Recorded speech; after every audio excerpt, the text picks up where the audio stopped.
신약 성경에 보면 바울이 개척한 교회가 여러 개가 있는데 그 중에 가장 신경을 쓰지 못했던 교회가 데살로니가 교회입니다. 근데 가장 크게 성장을 했던 바울의 기대와 달리 아주 크게 성장을 했던 그런 교회가 또 데살로니가 교회죠. 우리가 잘 아는 믿음의 역사, 사랑의 수고, 소망의 인내가 마게도니아뿐만 아니라 아가야 지방까지 아주 속이 꽉 찬 배추처럼 소문이 좋은 교회라는 소문이 아주 쭉 편만하게 들렸는데 사도 바울의 귀에까지 들렸던, 사도 바울이 그래서 가장 신경 쓰지 못한 교회가 가장 건강하게 자란 것에 대해서 감사하는 것을 볼 수가 있습니다. 형제들아, 우리가 너희를 위하여 항상 하나님께 감사할지니 이것이 당연함은 너희 믿음이 더욱 자라고 너희가 다 각기 서로 사랑함이 풍성함이며, 그리고 너희의 참는 모든 핍박과 환난 중에서 너희 인내와 믿음을 인하여 하나님의 여러 교회에서 우리가 친히 자랑함이라. 너희 믿음이 더욱 자라고, 이 자라고의 휘페라옥사노라고 하는 단어인데 그냥 일반적인 성장을 말하는 게 아닙니다. 너희 믿음이 더욱 자랐다라고 했을 때 이 휘페라옥사노, 이건 기대를 뛰어넘는 데살로니가 교회의 아주 엄청난 성장, 이걸 우리들이 요즘에 하는 말로 폭풍성장이라고 합니다. 폭풍성장. 일반적인 기대를 넘어서는 급격한 성장. 크기나 형태가 지금까지의 속도와는 비교할 수 없이 어느 시점에서 아주 쑥 자라는 겁니다. 우리 선한샘의 아이들이, 우리 개포교회 우리 사랑하는 자녀들이 이렇게 폭풍성장하는 그러한 우리 자녀들 되길 주의 이름으로 축원합니다. 키가 자란다든지 몸매가 어른스러워진다든지 할 때 그때 이 폭풍성장이라는 말을 쓰거든요. 저런 아이들이 지금 자라는 속도와는 상관없이 어느 날 갑자기 여인이 되어 있는 거야. 꼬마인 줄 알았는데 말이야, 숙녀가 되어 있고, 소년이었는데 막 수컷이 되어 있고 막 이런 거 있잖아. 이런 게 이게 폭풍성장입니다. 데살로니가 교회의 경우에는 도저히 성장할 수 있는 여건이 갖추어지지 않은 상황인데도 놀랍도록 믿음의 진보를 보이기 때문에 또 다른 의미에서 폭풍성장이죠. 목회를 하면서 성도들의 믿음이 폭풍성장하는 것을 많이 봅니다. 믿음 시작한 지 얼마 안 됐는데 아주 수직으로 믿음이 성장하는 그런 성도들을 보게 되죠. 근심과 걱정 그리고 그의 처한 형편을 보면 참 어떻게 저러고 살까 싶은데 아주 믿음으로 이기고 나아가는 그런 성도들의 모습을 봅니다. 그럴 때 휘페라옥사노, 믿음의 폭풍성장이다, 이렇게 볼 수가 있죠. 폭풍성장이라고 하는 말이 잘 어울리는 사람이 누구냐라고 성경에서 꼽으면 우리는 요셉을 생각해 볼 수 있습니다.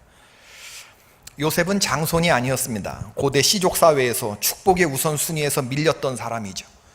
요셉은 11번째 아들이었습니다. 그의 어린 시절은 우리가 알다시피 고약했습니다. 형들의 시기를 받아서 거의 죽을 뻔했고, 애굽의 종으로 팔려갔고, 거기서 모진 시련을 겪었고, 애굽 나라의 군대 장관 보디발의 집에 노예가 되고, 그러다가 보디발 장군의 부인을 욕보이려 했다고 하는 죄목으로 감옥에 갇히게 되고, 연이은 두 가지 인생의 큰 시련은 요셉에 있어서 참으로 무서운 믿음의 시련이었죠. 아동기와 청년기를 아주 감당할 수 없는 아주 큰 시련을 겪으면서 요셉이 10대에 무슨 인생의 소망을 가질 수 있었을까? 근데 이런 모든 과정을 겪으면서 아주 그 사람이 큰 사람이 되거든요. 우리가 요셉의 이야기를 읽으면서 주목할 것이 뭐냐 하면 성경에 나오는 그의 이야기가 40세 이전에 해당하는 이야기가 전부 다라는 사실입니다. 요셉은 40세 어간에 애굽의 총리 대신이 되는데, 애굽의 총리 대신이 된 이후에 자손 3, 4대를 보며 110세를 더 살았다 했는데, 그러면 적어도 성경은 70년 가까이 요셉의 이 50대, 60대, 70대, 80대 이런 70년 가까운 그의 중년과 노년의 삶을 생략하고 있는 거예요. 요컨대 창세기 50장 21절과 22절 사이에 70년 가까운 세월의 이야기가 들어가 있는 거죠.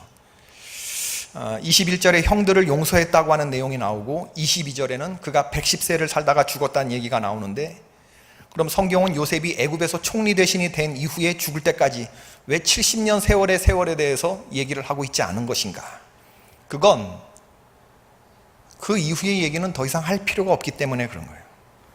참 고통스러운 그런 10대, 20대 시절을 보냈고 40대 시절에 폭풍 성장을 이루었고 그리고 그냥 그 수준으로 죽을 때까지 간 겁니다, 여러분. 고통스러운 환경을 딛고 쭉 폭풍 성장한 후에 그 다음에 그냥 죽을 때까지 영적인 고공 성장을 평생 보였던 요셉이 죽을 때 이런 유언을 남깁니다. 요셉이 그 형제에게 이르되 나는 죽으나 하나님이 너희를 권고하시고 너희를 이 땅에서 인도하여 내사 아브라함과 이삭과 야곱에게 맹세하신 땅에 이르게 하시리라 하고 요셉이 또 이스라엘 자손에게 맹세시켜 이르기를 하나님이 정녕 너희를 권고하시리니 너희는 여기서 내 해골을 메고 올라가라 하라 하였더라. 창세기 50장 24절부터 25절의 말씀입니다.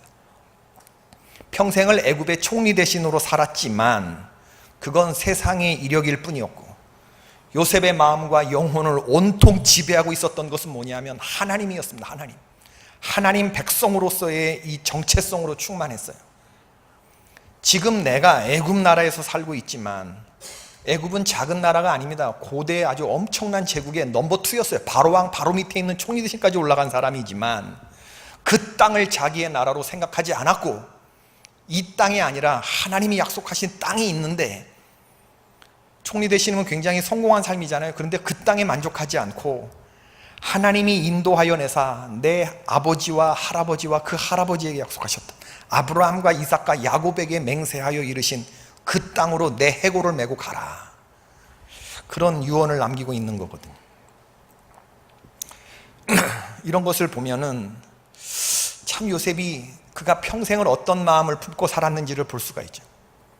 아들들 에브라임과 므낫세에게 땅은 마지가 갖고 집은 둘째가 가져라 뭐 이런 식의 유언을 남기는 것이 아니라 아빠가 비록 애굽 나라에 총리 대신으로 살았지만은 여기 만족하는 것이 아니고 진짜 하나님이 맹세하신 땅에 있는데 그 땅으로 내 해골을 메고 가라는 이런 신앙의 영적인 유산을 남기는 그런 아버지의 모습을 보이고 있습니다.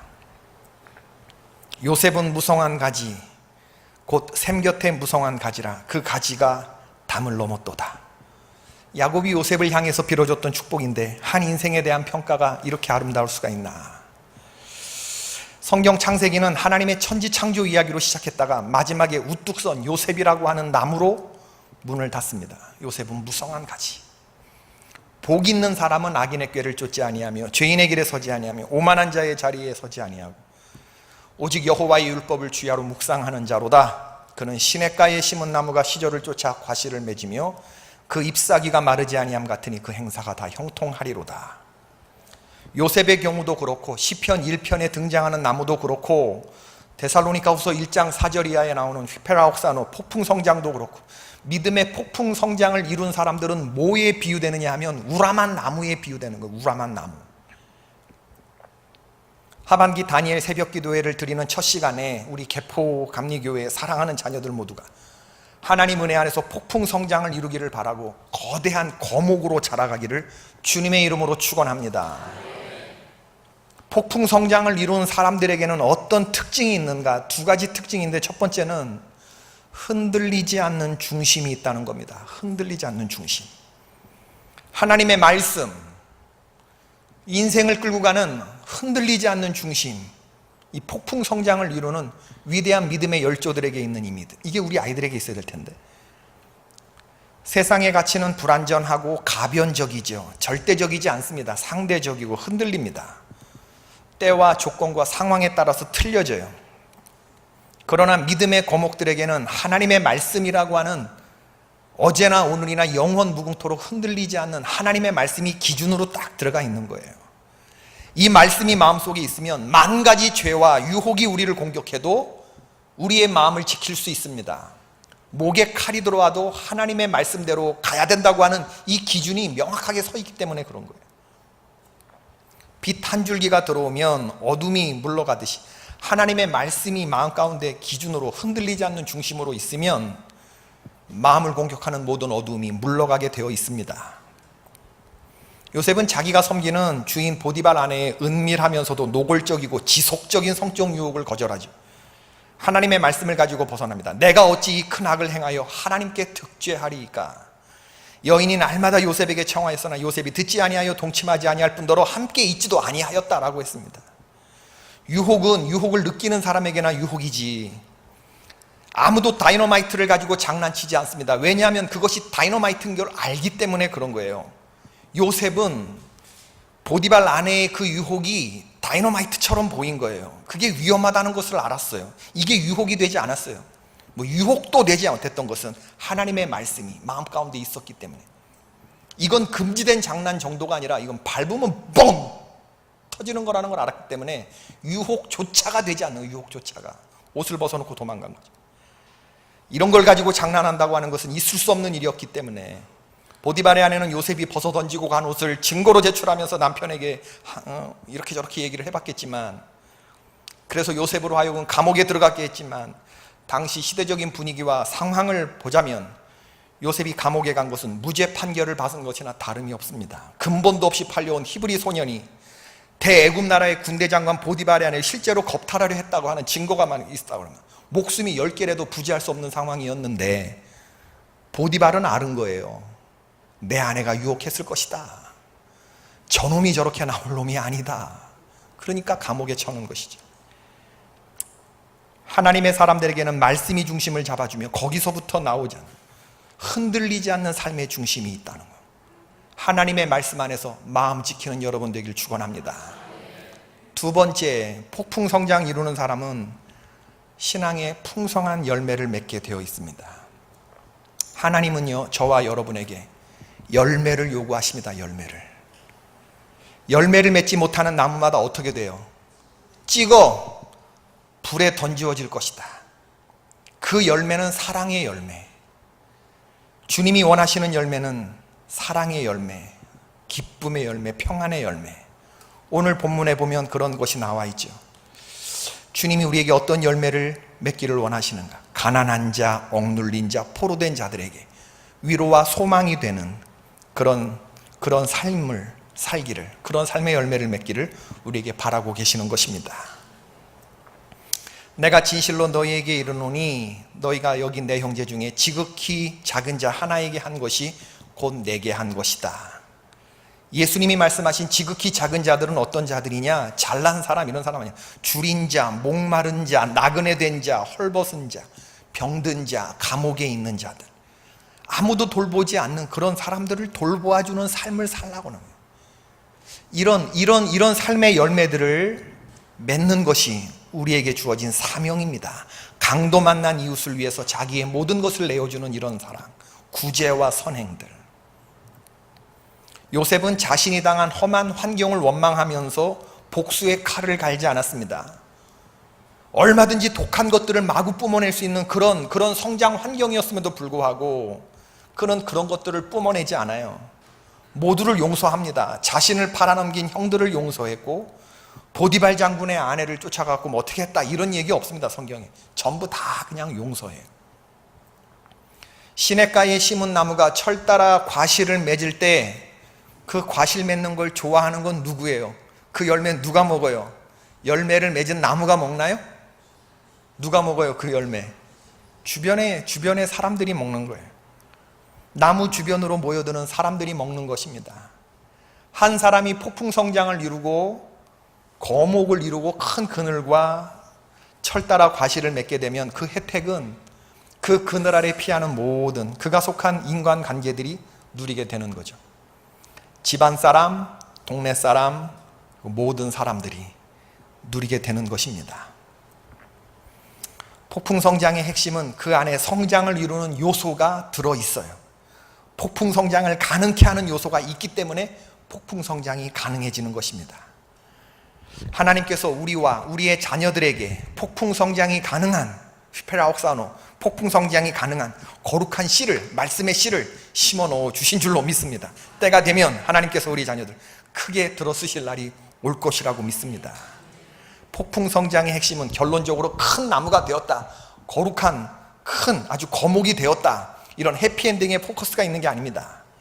폭풍 성장을 가능케 하는 이런 요소들을 매일매일 이 컨텐츠를 간직하고 살았다고 하는 것에 포인트가 있는 거예요.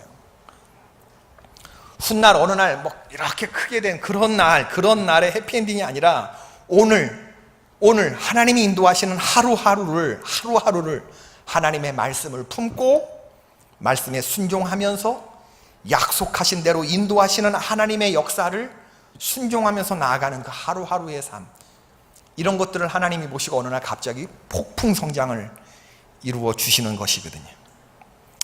하반기를 시작하는 우리의 자녀들이 하나님의 말씀의 인도함을 받고 매일매일 아름답게 채워갈 수 있게 되기를 바랍니다. 하루도 허비되는 시간이 없이 하나님의 은혜 안에서 밝고 건강하게 그렇게 자라갈 수 있도록 여러분 기도해 주시기를 바라고, 오늘 자녀들의 손을 잡고 기도해 주시기 바라고, 내일부터 유치부, 아동부, 학생부, 청년부 이어지는 계속 교역자들이 이제 설교를 하게 될 텐데, 그리고 마치고 난 다음에 우리가 안수 기도를 할 것입니다. 제가 기도할 것입니다. 오늘은 첫날인데 말씀을 기억하면서 우리의 믿음의 자녀들이 폭풍성장, 영적인 폭풍성장을 이루고 그 안에 폭풍성장을 이루는 하나님의 말씀 간직하며 살아가는, 죄악된 것들이 만지지도 못하는 그러한 삶을 살게 해 주십시오. 자녀들을 하나님께 올려드리는 그런 기도가 드려지기를 바랍니다. 기도하겠습니다. 고맙고 감사하신 아버지 하나님, 하반기 다니엘 새벽 기도를 주님 앞에 드릴 수 있도록 은혜를 주신 것을 감사합니다. 죄악이 관영한 세상에 하나님, 우리 개포교회의 자녀들을 주님 전에 올려드리며 하나님의 긍휼을 바라며 우리가 기도합니다. 저들의 영을 하나님 붙잡아 주시기를 간절히 바라고, 저들이 믿음의 폭풍 성장을 이룰 수 있도록 은혜를 베풀어 주시옵소서. 요셉을 하나님이 책임져 주시고 그의 내면을 붙잡아 주셨던 것처럼 우리의 자녀들을 요셉처럼 붙잡아 주시기를 간절히 바라고, 그가 마음속에 영원한 하나님의 나라, 하나님이 약속하신 땅을 붙잡고 살았던 것처럼 우리의 자녀들이 눈에 보이는 세상보다 눈에 보이지 않는 영원한 하나님의 나라를 소망하며 살아가는 믿음의 거목들이 되어줄 수 있도록 은혜를 베풀어 주시옵소서. 하나님, 다니엘 새벽기도 첫날을 하나님 앞에 올려드립니다. 시간 하나님께서 역사하여 주시기를 간절히 바라고, 우리 유치부서부터 청년부까지 이 재단에 속한 모든 사랑하는 우리의 자녀들이 하나님의 복을 받게 하여 주시고 은혜를 덧입게 하여 주시고 하나님이 부어주시는 성령 세례를 받게 하여 주시옵소서. 감사하고 축복하며 우리 주 예수 그리스도의 이름으로 기도하옵나이다. 아멘.